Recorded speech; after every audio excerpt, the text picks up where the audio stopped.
Hi everyone and welcome to English 112. I wanted to touch on a couple things in the course syllabus. At the very beginning of the syllabus, it gives my information, how to contact me, where my office is, and so forth. But I wanted to focus in on a couple things. Your textbook that you are to use for 112 is also the same book that you use for 111. And if you use a different edition, I think it'll be fine. There may be some page number discrepancies, but we can work through those. Just let me know. Your course objectives and learning outcomes are listed, which you guys can read through. Instructor-specific policies. I've put here how your assignments are weighted. You can't just simply go into the grade book and do your own calculations because each assignment is weighted differently. So you'll need to take note of that. And as you can see, I mean, everything is super important in here. And so not turning in any of these major assignments is detrimental to your grades. So you want to make sure you turn in all assignments. I do not do a final exam in this class except for an essay. This one right here, the proposal, it's required and it serves as your final exam. And it counts 25% of your grade and it must be submitted. You can't not submit it or you will end up failing the course. So want to make sure everyone understands that that is a required assignment and does serve as your final exam. I do not offer extra credit assignments. I did mention that here in this revision section, but we'll talk about that in a second. Grading scale, 10 points. Other specific policies, late work. No late work will be accepted unless discussed with me prior to the due date or no more than 48 hours after. So you can't come up a week later and say, oh, I forgot to do this, or oh, I didn't do this because it's going to be too late then. So make sure you keep an eye on those due dates and make sure that you contact me if you have any problems. Revisions, like I said, I do not give extra credit. However, all students can revise and resubmit any graded assignment for me. So literally you could have 100 average in the course, but it has to be submitted. It has to have been graded, and then you may go in and make those changes to whatever my comments were and then resubmit. The revisions link is located in the course resources tab in Moodle at the very bottom, and the revisions are due by December 2nd. So you've got plenty of time to submit revisions should you decide to do so. And it may be just for 1 point. That's fine. If you want that point back, revise and resubmit. Keeping up with grades. It is all students' responsibility to keep up with your grades in the grade book. For this reason, you should check the grade book at least twice per week to make sure you're not missing anything, to make sure you keep up with your course progress and your grade average. Attendance policy. Even though this is an online course, you still have to maintain what's called an online attendance. And in order to do that, you have to log in at least 2 to 3 times a week. Now, you may not be necessarily working on anything specifically in the class, but you have to log in, even if it's just to check assignments, check announcements, check your grades. Just log in 2 to 3 times per week. A student who does not log in for 14 consecutive or back-to-back days, that means inactivity. Or if a student has 14 consecutive days of no work submission, that's considered inactivity. A student will be withdrawn for those instances. So please make sure you log in and make sure you submit work.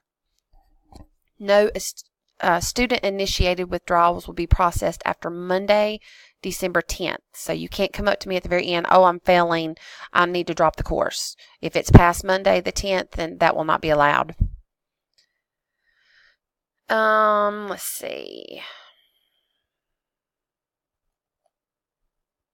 Remember to communicate with your instructor if any issues arise that may prevent you from keeping up with assignments. That's something you have to do. You have to keep contact with me through email, through phone call, come by and see me, whatever you need to do. Technology requirements.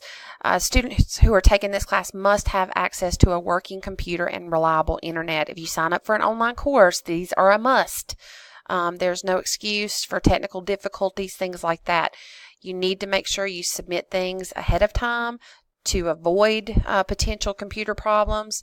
Don't wait till the last minute because then, I do have students that have run into problems, so please make sure you notify me.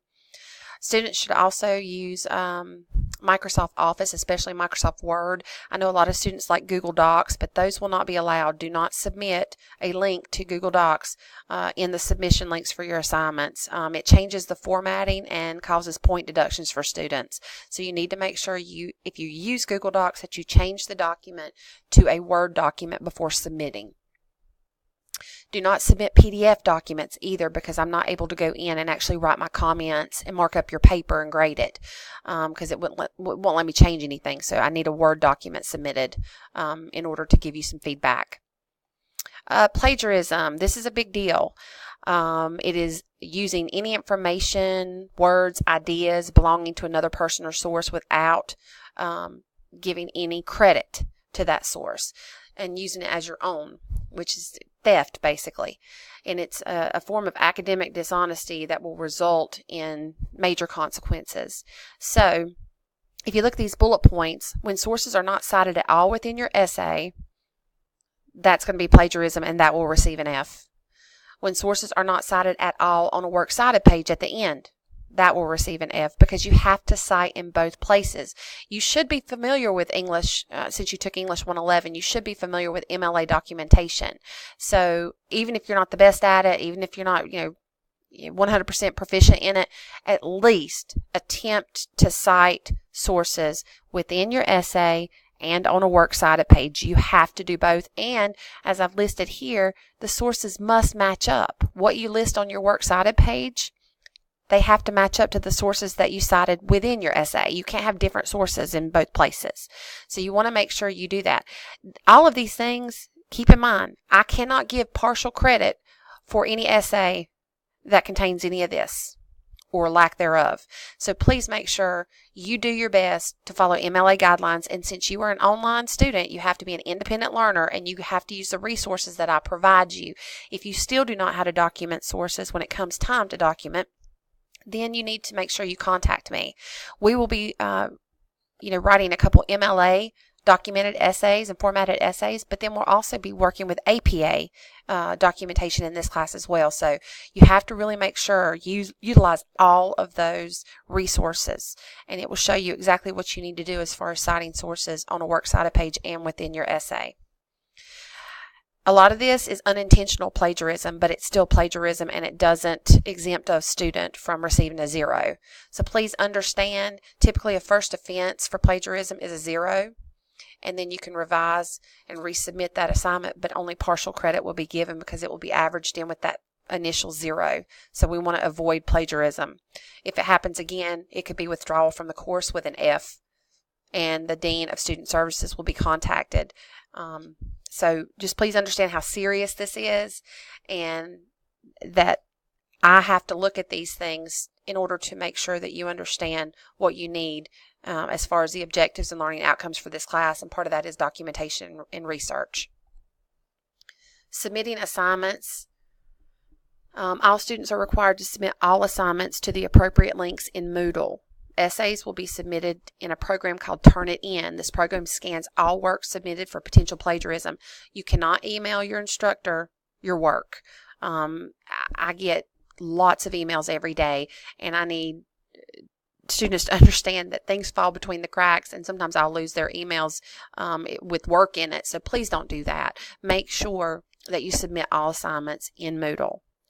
The biggest thing is that you must make sure that before you click submit, when you're uploading an assignment, make sure you've, number one, uploaded the correct assignment. I have students all the time who'll email me, oh my gosh, I submitted the wrong assignment. Can I resubmit? Well, it's a lot of work for me to go in and have to take that out and then open it up again for you to resubmit. It's a lot of work. So please be sure you double check and make sure you have uploaded the correct document that you're supposed to submit to that link before you click submit. Let's just say you click submit, but you didn't check. You still need to check even after clicking submit to make sure, number one, that your document actually submitted, and number two, that you submitted the correct document. And if you didn't, contact me immediately so that I can go in and change that. Don't wait. Do it sooner than later. And also, students should check their WPCC email daily. That's how I communicate with online students. And I have some students that will not check their email a week or two at a time, and then they miss important announcements or important emails. And at that point, it's going to be too late. So you need to make sure you check your WPCC every day, if not, maybe every other day. The last few things here are the general college policies, the disability statement, and all links that you might need to refer to while here at WPCC. If you have any questions or concerns, please don't hesitate to email me or call me or come by. That's what I'm here for. But please understand that these policies are serious and they need to be followed. Thank you and have a good day.